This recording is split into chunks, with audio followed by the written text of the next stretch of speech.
13:45 de esta tarde, es miércoles, es 14 de octubre. Bienvenidos a Atlántico Noticias. Un día más les proponemos historias que nos llegan desde fuera de nuestras fronteras y que nos enseñan otras realidades.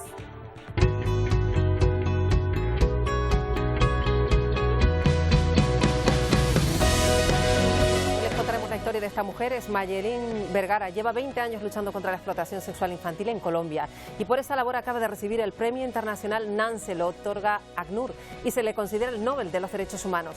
En un rato hablamos con ella. Y desde Venezuela también nos llega hoy una denuncia desde Human Rights Watch. Han criticado que las autoridades venezolanas someten a 130.000 personas que llegan de otros países por la pandemia a un trato abusivo y a condiciones insalubres. Iciar Pérez. Así es, como bien dices, Marta, hoy en Atlántico Noticias analizaremos ese retorno de unas 130.000 personas a Venezuela después de ver cómo otros países de Latinoamérica se enfrentan al COVID-19 con su economía paralizada. Como bien dices, la Organización de las Naciones Unidas ha denunciado que viven en condiciones insalubres. Precisamente en otros países de Latinoamérica, como Guatemala o Panamá, se están viviendo estas históricas caravanas de inmigrantes en las que entraremos de lleno para explicarles las condiciones en que viven. Y para coordinar la movilidad entre los países de la Unión Europea se ha aprobado ya una recomendación. No es vinculante, de momento es un semáforo, algo sencillo para los viajeros. Miguel Vega, ¿en qué consiste? Sí, es un semáforo para unificar todos los criterios y trasladar las recomendaciones a los viajeros dentro del espacio Schengen. Se ha hecho entre los ministros de Exteriores de la Unión Europea debido al incremento de contagios en esta segunda ola dentro del continente europeo. Francia, por su parte, se plantea realizar el toque de queda y Bélgica se plantea en estos momentos realizar un segundo confinamiento. Y además hoy verán el impresionante incendio que se produjo en Córdoba, en Argentina, a muy poquitos metros de una gasolinera. Afortunadamente no hubo explosiones, pero sí muchísimas dificultades para apagar este fuego. Y en la zona de Tabasco, en México, así continúan tras el frente frío que dejó lluvias torrenciales, inundaciones que persisten hasta tal punto que los vecinos tienen que utilizar canoas para desplazarse. 150.000 personas son los damnificados. Y esto que ven ocurrió en la ciudad de Moreno, en Argentina. Los dos ocupantes de una moto asaltaron a una mujer, le querían quitar el bolso, ella lo agarra con fuerza y termina siendo arrastrada en medio de la calle. Enseguida la secuencia completa. Y en Colombia han localizado un fósil de un delfín de hace 13 millones de años. Lo localizaron en el desierto de Tatacoa y el hallazgo es uno de los descubrimientos más importantes del país. Acaban de hacerlo público. Y en China siempre es todo un acontecimiento que nazca un panda gigante. Una madre ha dado a luz a un cachorro macho en un centro de investigación de la ciudad de Xi'an. Tiene 20 años la madre. Su cachorro solo ha pesado 167 gramos.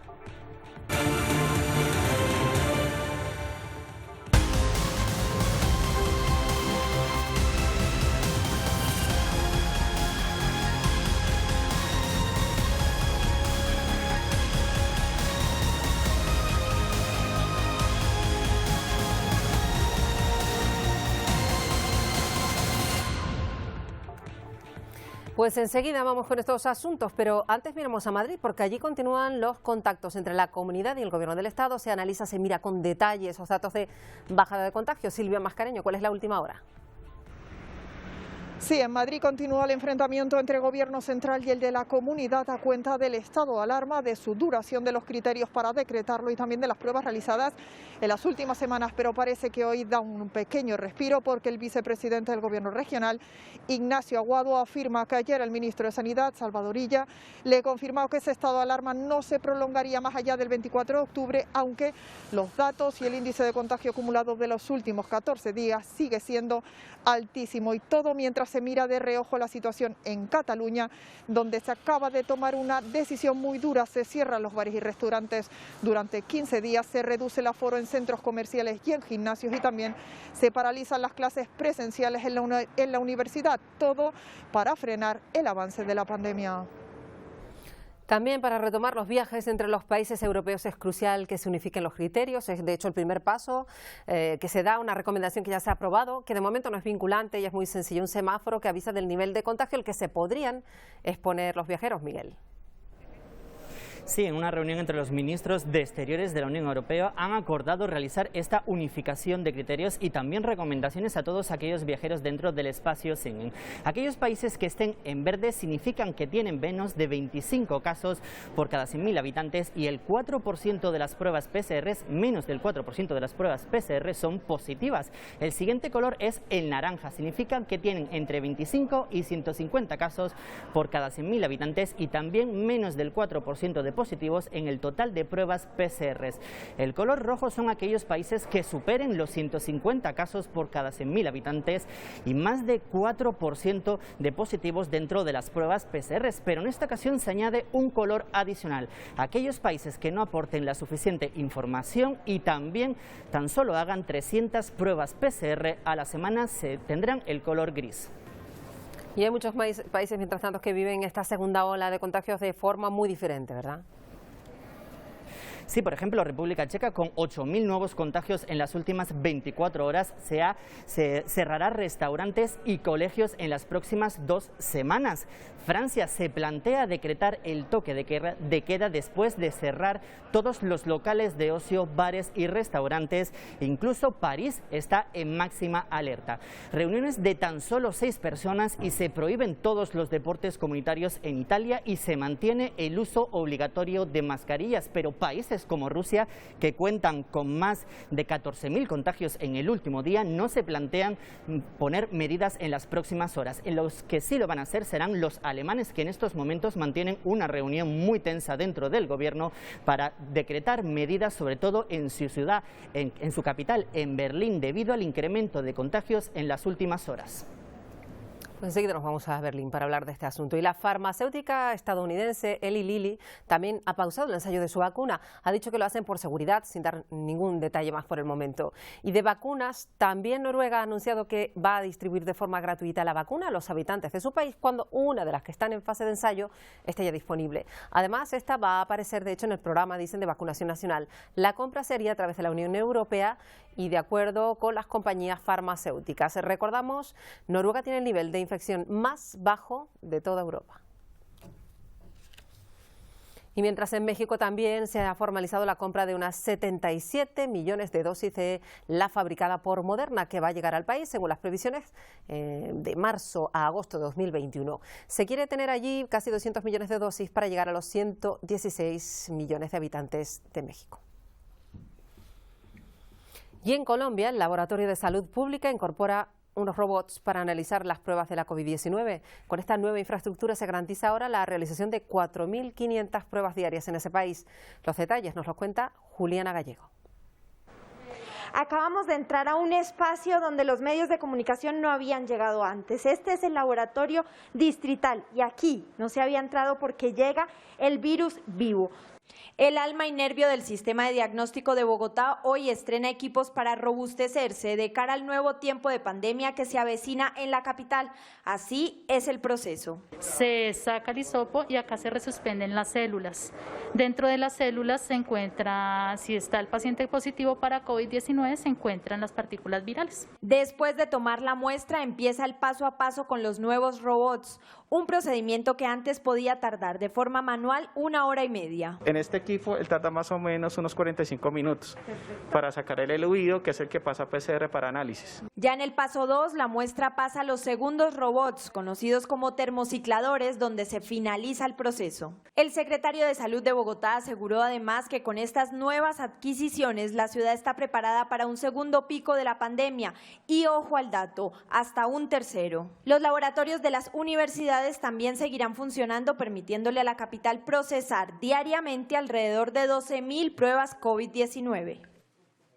Y en plena campaña por las presidenciales en Estados Unidos, lo que parece que más preocupa a los ciudadanos, pues los nuevos contagios por la COVID-19, y atención especial se presta al notable aumento de contagios en la ciudad de Nueva York. La última hora nos la cuenta Celia Mendoza.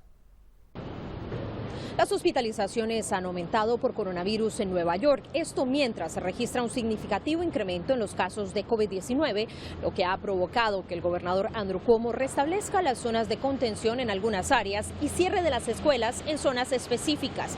Un total de 878 neoyorquinos fueron hospitalizados hasta el lunes, un aumento de casi 60 pacientes en comparación con los datos del domingo, que registraron 820 personas hospitalizadas, según el mandatario estatal, quien explicó que el estado tenía 18,000 hospitalizados, por lo que el número de hospitalizaciones para el Departamento de Salud es más relevante como indicador de dónde están las personas afectadas, cómo vienen los casos y cómo se ha generado esta nueva ola de infecciones. La semana pasada el gobernador instituyó un nuevo mapa de zonas de alta infección que incluye partes de Brooklyn y Queens, así como los condados de Rockland, Orange y Broome.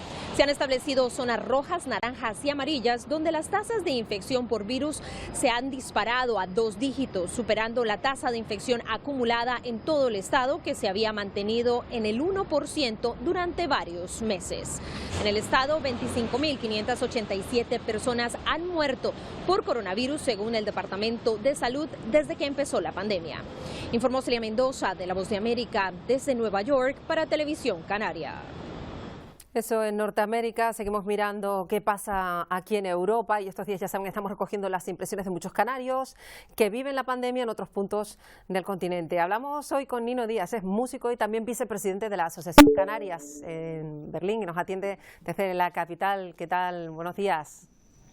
Muy buenos días, encantado de estar ahí en nuestra tierra, aunque sea virtualmente. Efectivamente, sobre todo porque está en un punto, en principio privilegiado hace unos meses, pero ahora se ha convertido, digamos, en el punto en el que más contagios se están dando en Alemania, en la capital en concreto. ¿Por qué está ocurriendo esto? Pues Berlín, es que Berlín de todas maneras es una ciudad muy atípica y muy diferente a todo el resto de ciudades. Lo raro es que no hubiera sucedido antes, porque hay una gran parte de Berlín donde hay mucha gente joven pero bueno, así todo, ahora empieza un poco a desmadrarse, pero tampoco es preocupante, por supuesto, porque en Berlín en los últimos 14 días está en 71... 71 infectados por cada 100.000 habitantes, que no es tan... Pero sí que aquí en Alemania, desde que pasa de 50, se saltan todas las alarmas, y hay ya como tres distritos de Berlín que están con el semáforo rojo, ya, que es toda la parte, diríamos, la parte del este, Kreuzberg, Mitte, la parte más de donde está toda la gente joven y donde hay mucha vida nocturna, que ahora, desde la semana pasada, pues se ha restringido. A partir de las 11 de la noche, ahora en Berlín cierra todo ya.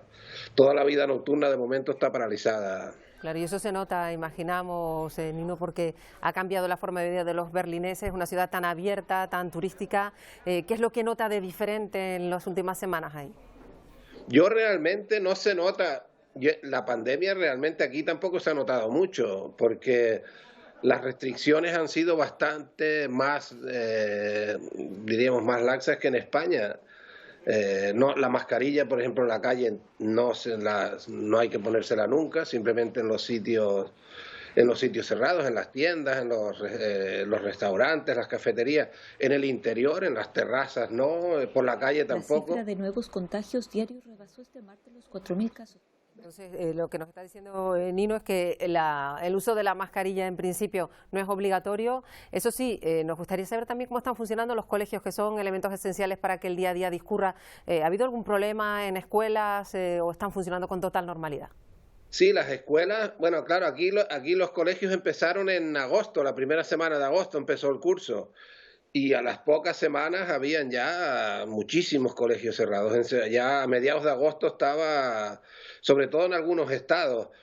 Pero ahora yo creo que está funcionando con bastante normalidad. Sí que van habiendo casos, porque los colegios eso no va a parar, porque sobre todo con los niños pequeños es muy difícil controlar, y más a los niños es imposible controlarlos. Pero yo creo que ahora mismo, en este momento, está todo funcionando con bastante normalidad. Ahora lo peor es Berlín, que es lo que está un poco fuera de control y es lo que más preocupa a los alemanes en este momento. Ahora solo hay 2 estados, que es Bremen y Berlín, que están por encima de los 50 infectados por 100.000 habitantes en los últimos 7 días. El resto de los estados está por debajo y está bastante, sobre todo con respecto a España, podríamos decir que está bien, que no está bien, por supuesto, pero hay una diferencia. En cualquier caso han impuesto unas medidas bastante restrictivas, similares a las que se están adoptando en Madrid, y eso, pese a esa diferencia de situación que nos está describiendo hoy Nino Díaz. Por cierto, es vicepresidente de la Asociación de Canarias en Berlín. ¿Qué es lo que hace esa asociación, que es referente en cuanto a asociaciones de Canarias en Europa?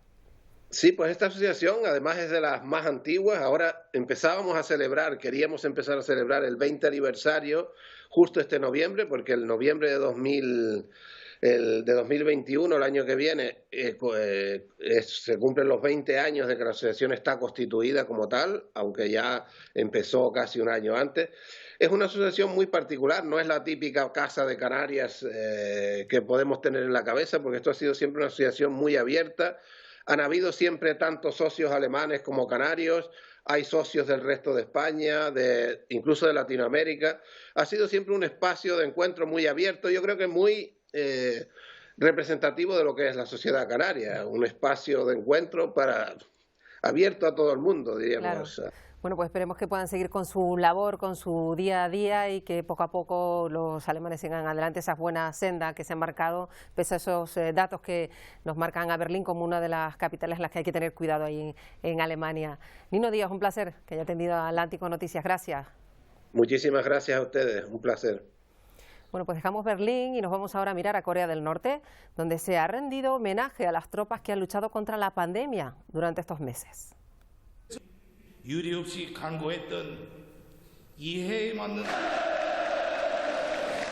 Ya bien lo que ocurrió, el líder del país, Kim Jong-un, se llegó a emocionar durante su discurso, incluso con lágrimas en los ojos. Los coreanos rindieron homenaje a todos los militares que han contribuido a frenar la expansión del virus.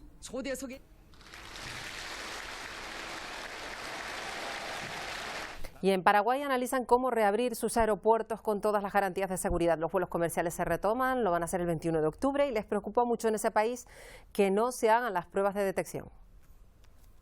Si bien los gremios del sector turismo están conformes con la reapertura del aeropuerto y los vuelos comerciales para el próximo 21 de octubre, cuestionan el protocolo porque dicen que aún hay puntos que son inviables, como por ejemplo que una vez fuera del país, antes del retorno, se tenga que pasar por el mostrador de la aerolínea para registrar el itinerario realizado y constatar el registro de vuelta, además de la poca frecuencia de vuelos para que el retorno sea en menos de 7 días para quienes no van a hacer cuarentena. Tenemos la expectativa que de aquí al 21 son 10 días para seguir trabajando en la flexibilización y la comprensión sobre todo de cuestiones técnicas, porque vos fíjate que nadie participa del protocolo. El protocolo lo hace el Ministerio de Salud y seguramente hace sus averiguaciones con los mismos miembros del Ejecutivo, pero no participamos lo que entendemos. Entonces ponen cosas que son impracticables, inviables. Entonces eso es lo que está faltando. Tenemos 10 días, ya comenzó el mismo viernes, el día de la conferencia de prensa. Esa misma tarde ya hubo una reunión que yo creo que fue muy productiva porque ya se incluyó el artículo 2.3 donde se menciona que las personas que vienen menos de 7 días pueden venir sin hacer cuarentena. Esperan que en 10 días el protocolo tenga cambios más flexibles y los gremios formen parte de las modificaciones del protocolo.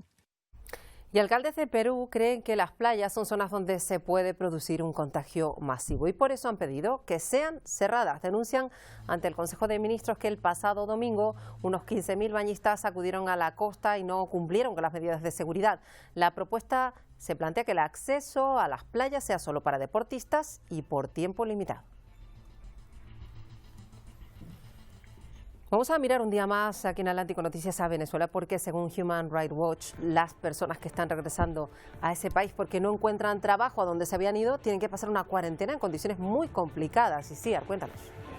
Así es, Marta, como bien dices, unas 130.000 personas vuelven a Venezuela y lo hacen precisamente por la pandemia. Según la Organización de las Naciones Unidas, esta institución que observa si se cumplen o no los derechos humanos, están recibiendo un trato abusivo y unas condiciones poco ideales sometidos por el gobierno de Nicolás Maduro. Lo primero que hacen cuando llegan al país es internarlos en unos centros donde se les realizan las pruebas PCR y tienen que esperar allí 14 días hasta obtener su resultado, algo que la Organización de las Naciones Unidas afirma es totalmente innecesario. También tienen apenas acceso al agua, a la comida o a la atención médica, y los propios participantes de esta caravana afirman que los centros están sobreocupados, algo que la ONU ya ha advertido podría aumentar considerablemente la propagación del virus por el país. Sin embargo, Nicolás Maduro lo responsabiliza precisamente de esto, de aumentar el número de positivos en Venezuela. Tú prefieres pasar por la trocha ilegalmente y después contaminar como has contaminado todo un país. Con los zapatos a punto de romperse y cansado por la caminata de casi una semana, Oscar Villegas salió huyendo de Venezuela con su familia. Cuenta que la crisis económica de su país los tenía aguantando hambre. Llevamos desde el miércoles hasta hoy, no sé qué día es tampoco, y vamos bastante cansados, estropeados, durmiendo en la calle. La imagen de este nuevo éxodo de venezolanos es más cruda que la de hace algunos meses. Niños en brazo y otros menores a pie junto a sus padres avanzan ocupando los bordes de la carretera de 190 kilómetros entre Cúcuta y Bucaramanga. ¿Qué edad tiene tu niño? Él tiene 1 año y el otro 2 años. ¿Cómo es migrar con niños?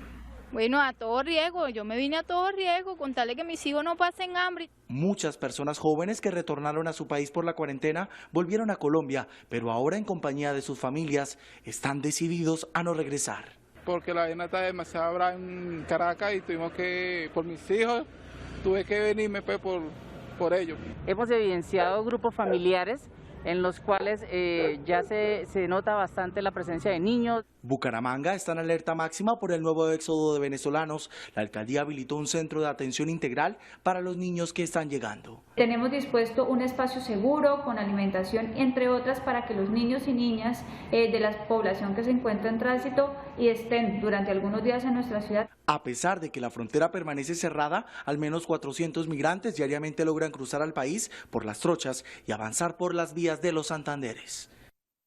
Pues precisamente la frontera entre Venezuela y Colombia trabaja en los últimos tiempos una mujer que acaba de ser reconocida con uno de los premios internacionales de mayor prestigio. Les hablamos de Mayerlin Vergara, es colombiana, activista por los derechos humanos y acaba de recibir el premio Nansen que otorga ACNUR porque ha rescatado a miles de niñas y de niños de la explotación sexual.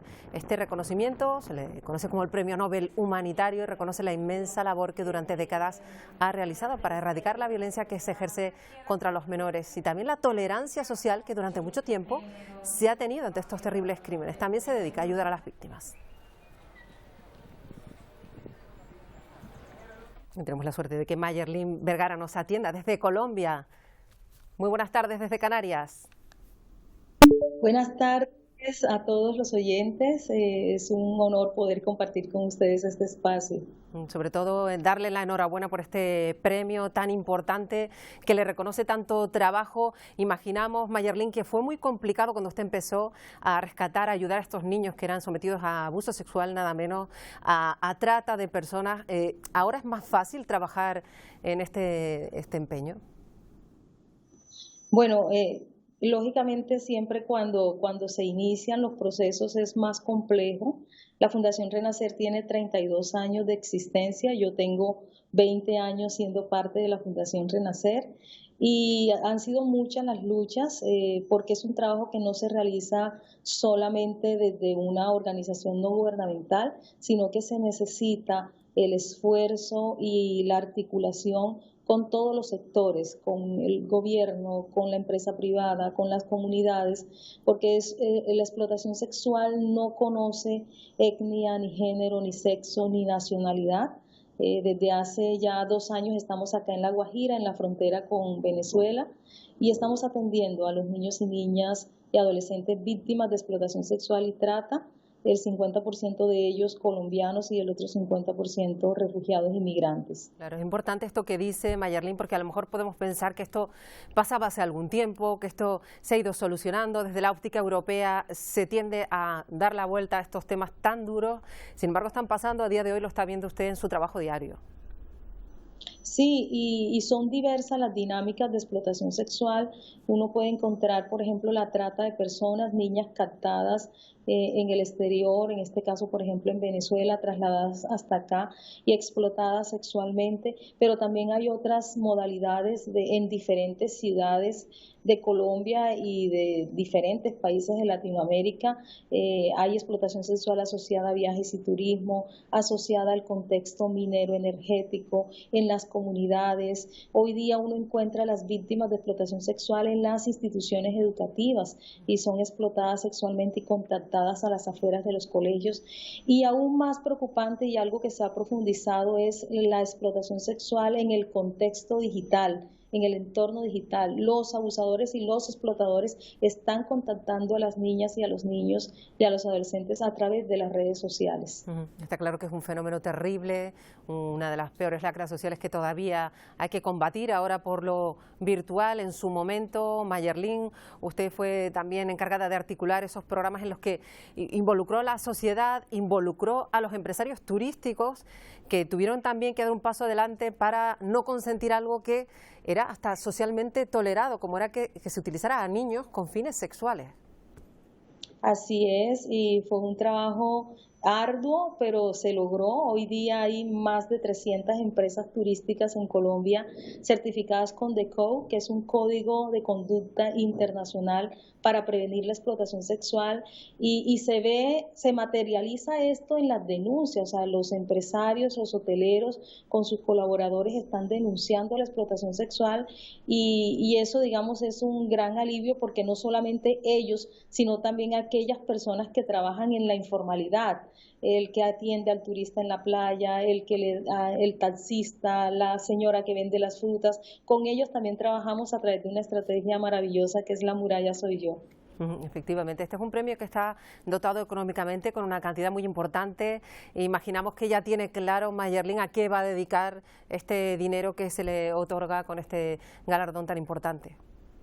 Claro que sí. Vamos a seguir trabajando en la prevención de la explotación sexual y la trata de personas, seguir llegando a más personas, seguir transformando esos imaginarios, porque hay imaginarios con respecto a la explotación sexual, sobre todo de adolescentes, en donde la sociedad culpa a las adolescentes de la explotación sexual. Se tiende a creer que ellas propician su explotación, o que les gusta, o que ganan mucho dinero.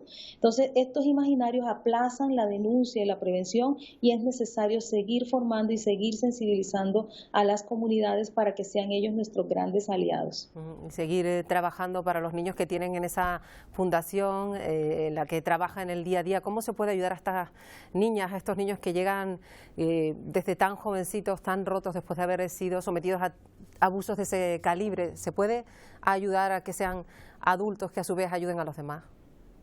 Claro que sí, claro que sí. Nosotros hemos tenido y tenemos muchas historias de éxito, niños que hoy día tienen 38 años, 40 años, que pasaron por la fundación, que hoy día tienen un proyecto de vida sano, productivo para ellos y para la sociedad. El proceso no es fácil, ellos llegan, así como tú dices, con el alma destruida, pero en el hogar encuentran ese espacio de libertad, ese espacio en el que ellos pueden ser niños y pueden ser niñas, pueden levantarse, pueden caerse, pueden equivocarse sin miedo a ser juzgados, y hay un equipo de profesionales maravilloso que atienden terapéuticamente a los niños y a las niñas, pero por sobre todas las cosas les brindamos afecto y confianza. Bueno, pues Mayerlin Vergara, que es la flamante ganadora de ese premio Nansen, a ella y a todas las personas que colaboran con ella, les damos la enhorabuena desde Canarias. Gracias por atendernos. Muchísimas gracias a ustedes, un abrazo. Y vamos a hablarles ahora del movimiento indígena, en este caso de Ecuador. Han tratado de quitar el monumento de Isabel la Católica como muestra de rechazo a los personajes del descubrimiento de América. Sucedía en Ecuador, en Quito. Además, durante la protesta se registraron agresiones a varios policías, quienes lanzaron bombas lacrimógenas. La alcaldía acusa al colectivo de destrucción de bienes culturales. Y comunidades indígenas continúan con sus protestas en otros puntos de Latinoamérica contra las esculturas que consideran coloniales. En esta ocasión, que ven, han vestido a Isabel la Católica con los ropajes tradicionales de las mujeres bolivianas. Estas mujeres, las cholas, como se las conocen, son muy conocidas en Bolivia por sus bombines, faldas de colores y se han convertido en un símbolo feminista. También la estatua de Colón fue pintada como símbolo de protesta.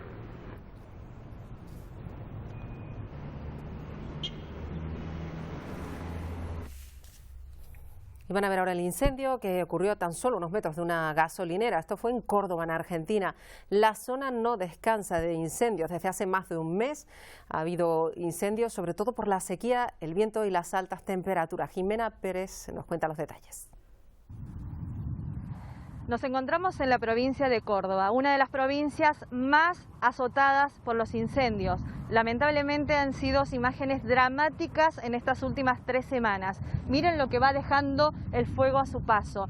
Va devorando todo lo que tiene que ver con la naturaleza. Lamentablemente esta es la imagen que hoy la provincia de Córdoba en Argentina tiene para mostrar al mundo. Una imagen en blanco y negro. Aquí hay una estación de servicio. El fuego llegó aproximadamente a unos 5-6 metros de esta estación de servicio. Imágenes dramáticas se vivieron por momentos. Los trabajadores tuvieron que luchar cuerpo a cuerpo con las llamas, juntamente con los bomberos, para que el fuego no siguiera avanzando y el fuego llegara a ese lugar, es su lugar de trabajo, el lugar de esta estación de servicio.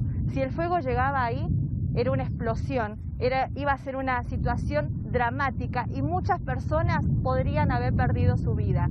Tenemos que decir que aquí en la provincia de Córdoba el fuego ha arrasado con todo. El fuego todavía no está controlado aquí en la provincia ni en el país. Hay mucho fuego en distintos puntos, pero el lugar más dramático y la situación donde más se ha perdido naturaleza, animales y las personas han perdido su vivienda es aquí donde estamos ubicados, en Córdoba, Argentina.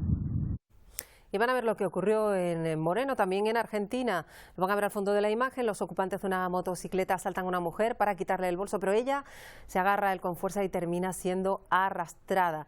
Luego se vuelve a ver a la motocicleta con la mujer que sigue sin soltar el bolso. Trata de librarse de los delincuentes y en el forcejeo cae y es arrastrada hasta el medio de la calle. Y el coche que viene de frente pues acaba impactando con la joven. El conductor sale del vehículo para auxiliar a la joven, que fue trasladada al hospital.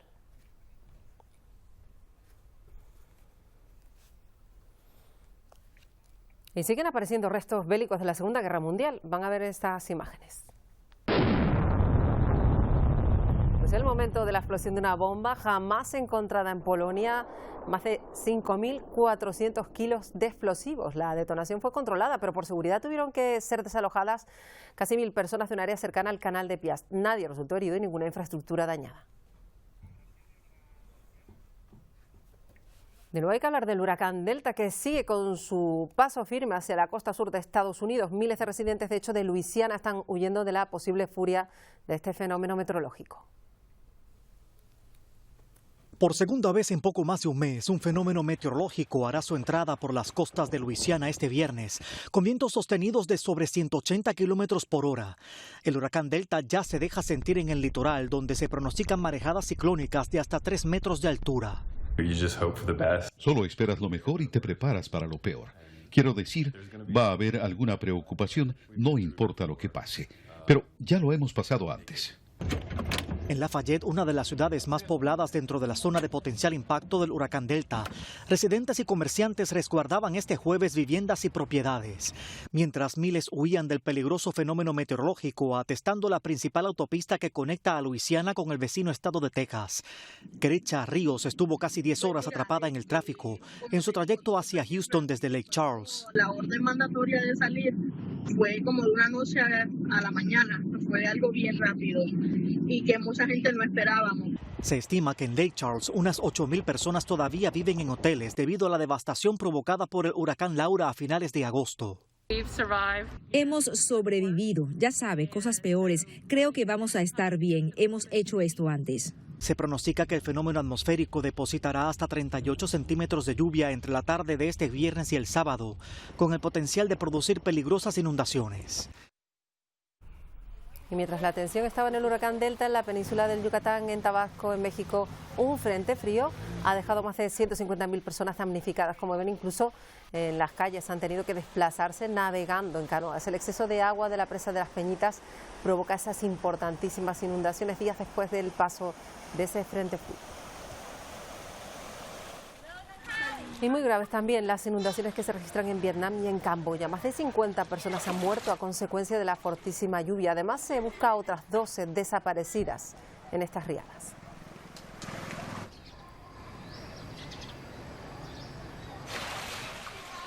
Vamos a cambiar ya de asunto. Miramos a Colombia y han localizado un fósil de delfín de 13 millones de años. Lo han encontrado en el desierto de la Tatacoa y el hallazgo es uno de los descubrimientos paleontológicos más importantes del país. De hecho, se acaba de hacer público. 5 fueron los investigadores que estudiaron este fósil de delfín que fue hallado en el desierto de la Tatacoa en 2018. No teníamos claro si era o no era un delfín, pero ya luego de constatar que era parte del oído, entonces decidimos hablar con un grupo de investigadores expertos. 2 años después del hallazgo se hizo pública la investigación en la que señalan que efectivamente hace millones de años no solo los caimanes, tortugas y manatíes habitaron la Tatacoa, sino que también lo hicieron delfines. El fósil del delfín fue hallado en esta zona. Dicen los investigadores que hace 13 millones de años este sector era una gran red de lagos y humedales que conectaban con la Amazonía. Según la investigación, este delfín pudo haber tenido un tamaño de 2 metros. El hallazgo es importante para la paleontología colombiana. Es la primera vez que ha habido un equipo netamente constituido por latinoamericanos, es decir, colombianos, venezolanos y peruanos, trabajando juntos en una zona tan importante. Los investigadores lograron establecer que el delfín habitó esta zona en la edad Mioceno medio, cuando el continente suramericano tenía una gran red interna de lagos que conectaba a Perú, Venezuela, Brasil y Colombia. Y en China siempre es un acontecimiento cada vez que nace un oso panda, un panda gigante. Una hembra que dio a luz a un cachorro en un centro de investigación en la ciudad de Xi'an. El animal se llama Susu, tiene 20 años y su cachorro ha pesado tan solo 167 gramos, apenas se le ve. Es el 4.º cachorro de panda que nace en este centro, son 32 los que viven actualmente en ese lugar. Aquí en las islas también estamos muy pendientes de la evolución de los contagios por COVID-19. De hecho, es uno de los temas que abordamos en nada en el Telenoticias 1. Isiar, cuéntanos la última hora. Así es, Marta, en el Telenoticias 1 estamos trabajando precisamente cómo evolucionan los contagios en Canarias. Por ejemplo, en la isla del Hierro ya se han detectado en las últimas 24 horas 6 nuevos positivos de un total de 8. También estaremos en el puerto de La Luz, en Las Palmas de Gran Canaria. Hasta allí ha sido remolcado el pesquero que tras un fallo en su motor quedaba a la deriva muy cerca de las aguas saharianas. También estaremos en el camino a La Tornera, en la laguna en Tenerife. Allí un conductor perdió el control de su tractor y este quedaba volcado sobre una parcela. Y precisamente control es lo que nos falta sobre las precipitaciones y las lluvias. La sequía ha dejado imágenes devastadoras, por ejemplo, en el embalse más grande de La Palma, en la laguna de Barlovento. Hasta allí en el Telenoticias 1 nos desplazaremos para mostrarles las consecuencias. Noticias 1, pero hasta entonces les contamos que el mito griego de Medusa y Perseo sirve de inspiración para el movimiento Me Too, en el que, ya saben, se denuncian agresiones y acoso contra mujeres, aunque no era el objetivo inicial del artista de esta escultura de bronce inaugurada en Manhattan, en Nueva York. Su autor quería revisar esta historia empoderando a la mujer. En esta ocasión es la Medusa quien sostiene la cabeza de Perseo. La historia original, ya saben, es el semidios quien corta la cabeza de Medusa.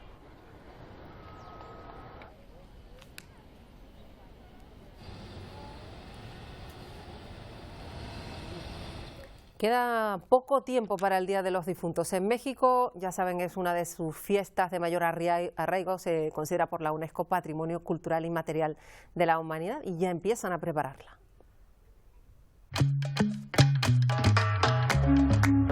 En las las calles de la capital pues ya ven esculturas de los símbolos más característicos de esas calaveras. Este año la fiesta también, marcada por la pandemia, va a hacer que no haya grandes aglomeraciones. Esta exposición de símbolos está por todas las calles. El Día de los Muertos es esa tradición en la que se recuerda la continuidad de la vida, se recuerda a los difuntos. Con esta imagen de México nos despedimos hasta mañana. Se quedan en nada con el Telenoticias, primera edición.